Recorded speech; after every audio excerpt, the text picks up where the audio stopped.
नमस्कार मित्रांनो, स्वागत आहे मराठी टीव्हीवर। आज आपण बोलणार आहोत अशा टॉप 5 मराठी चित्रपटांबद्दल ज्यांना साऊथने रिमेक करून आपल्या प्रेक्षकांना दाखवलं आहे। पण गमत बघा, आपली कथा, आपले पात्र आणि आपली मॅजिक साऊथ इंडस्ट्रीलाही भुरळ घालत आहे। चला तर मग जाणून घेऊया चित्रपटांना। तर सगळ्यात पहिले चित्रपट येतो तो म्हणजे डोंबिवली फास्ट। हा चित्रपट एका साध्या मध्यमवर्गीय माणसाची गोष्ट सांगतो, जो भ्रष्टाचार, अन्याय आणि सिस्टमच्या त्रासाला कंटाळून उठाव करतो। हा सिनेमा इतका प्रभावी होता की तामिळमध्ये त्याचा रिमेक केला गेला इव्हाना ओरम या नावाने, आणि त्या रिमेक मध्ये लीड रोल म्हणून आर माधवन सारख्या सुपरस्टारने काम केलं आहे। पण खरं सांगायचं तर मूळ सिनेमा तो मूळच असतो ना। मूळ सिनेमाचा प्रभाव नंबर 2, मुंबई पुणे मुंबई। हा हलका फुलका पण तितकाच हृदयाला भिडणारा रोमॅन्टिक चित्रपट होता। एक मुंबईकर मुलगी आणि एक पुणेकर मुलगा यांच्या भेटीतून जन्माला आलेली प्रेम कथा। हा चित्रपट एवढा हिट झाला की कन्नडमध्ये त्याचा रिमेक आला पायरेज आगबिटे या नावाने, आणि तेलुगूमध्ये मेड इन विजिंग। हा चित्रपट एवढा हिट झाला, प्रेक्षकांनी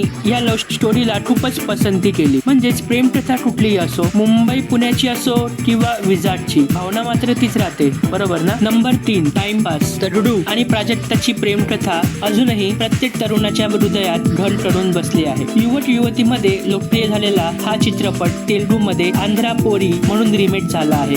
तेलुगू रिमेक मध्ये कथा जोडी बदलली होती, पण मराठीतला टच त्यांना मिळाला नाही असे अनेकांनी सांगितले। कमेंट मध्ये नक्की सांगा, तुम्हाला टाइमपास की अंधापोरी कोणता चित्रपट जास्त आवडला। नंबर 4 चित्रपट आहे दुनियादारी। दोस्तीतून आयुष्याचं खरं तत्वज्ञान शिकवणारा हा सिनेमा प्रत्येक तरुणाने किमान एकदा तरी पाहिलाच असेल। या सिनेमाचा कन्नड रिमेक झाला आहे नोरोंडू नेनोकू। जरी कन्नड मध्ये हा चित्रपट प्रेक्षकांना आवडला तरी आपल्या मराठी दुनियादारींची क्रेज वेगळीच होती। खरं सांगायचं तर स्वप्नील जोशी आणि संपूर्ण टीमनी जे उभं केलं ते रिपीट करणं सोपं नव्हतं। नंबर 5, सैराट। नागराज मंजुळे यांच्या डायरेक्शन मधला हा सिनेमा आर्ची आणि परशाची प्रेम कथा केवळ महाराष्ट्रातच नाही तर संपूर्ण देशात गाजली। हा चित्रपट कन्नड मध्ये मनासू मलिंगे या नावाने रिमेक करण्यात आला। सैराट म्हणजे फक्त सिनेमा नाही तर भावना आहे। तर मित्रांनो, हे होते टॉप 5 मराठी चित्रपट जे साऊथ मध्ये रिमेक केले। आता प्रश्न तुमच्यासाठी, यापैकी कोणता चित्रपट तुम्हाला वाटतो की रिमेक मध्ये चांगला जमला आणि कोणता ओरिजिनल मध्ये बेस्ट आहे? आणि हो, मराठी चित्रपट सृष्टीतील अशाच भन्नाट अपडेटसाठी मराठी टीव्हीला सबस्क्राईब जरूर करा आणि व्हिडिओला लाईक जरूर करा। बाकी मी कृष्णा घेतो रजा, भेटूया पुन्हा एकदा नवीन व्हिडिओ मध्ये।